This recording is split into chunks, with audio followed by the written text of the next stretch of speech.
Welcome to the Law of Attraction for Writers podcast. I'm Simon Rose and I'm here with my co-host Suzanne Lawrence. Today we're diving into the law of compensation, one of the most encouraging laws for writers. The law of compensation says that you're always compensated in proportion to the value and energy you give out.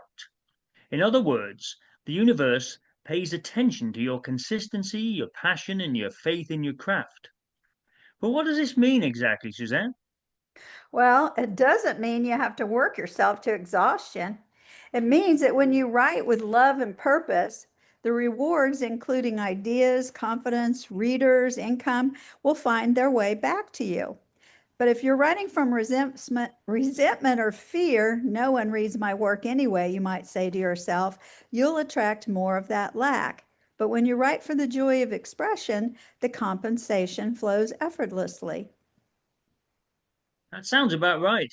I certainly hear this from my coaching clients sometimes, speculating whether it's worthwhile sending their work out there into the world once it's completed, since no one will be interested in reading it.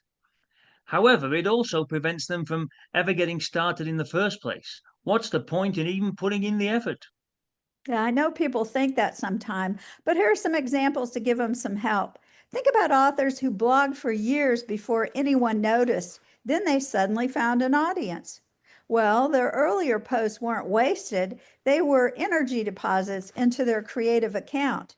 When the time was right, the universe paid interest on every one of those.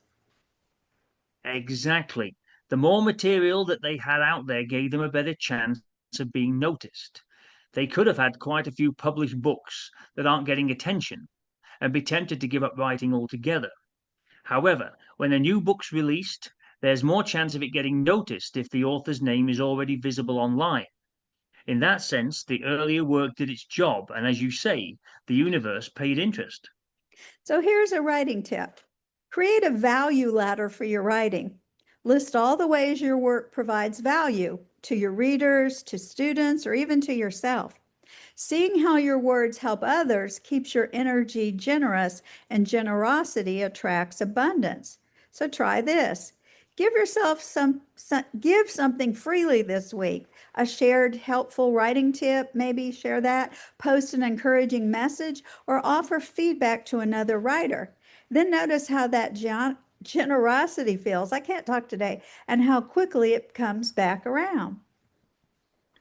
I actually do this quite often when I'm grabbing a coffee with some of my writer friends.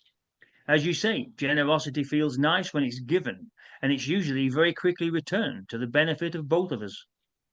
That's right. Now, before you go, I'd like to invite you to get your free subscription to the Morning Nudge at morningnudge.com. And then what I'm going to give to you every day is a short email every weekday morning with a writing tip and a great resource to help you become the writer you want to be.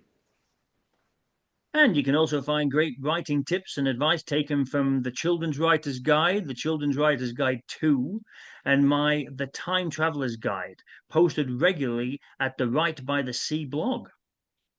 So, okay, that's all for today. Now, next time we'll talk about the law of relativity, how your perception shapes your progress, and how to stop comparing your writing journey to anyone else's. Once again, that sounds fascinating, Suzanne. Really looking forward to chatting about that in the next podcast.